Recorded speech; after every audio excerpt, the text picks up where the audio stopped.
সাগরের তীর ছুঁয়ে দাঁড়িয়ে উদাসী প্রহরগুলো জড়িয়ে তুমি ঘুরে ঘুরে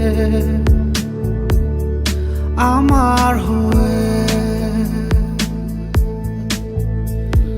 হয়তো দূরের চেনা আকাশে রঙিন স্বপ্ন বোনা বাতাসে আমায় ডেকেছিলে খুব নীরবে। তাই আমি সেথায় হারা যেথায় তুমি আমায় ভাষা, যেথায় তুমি আমার সাথে মিশে যাবে।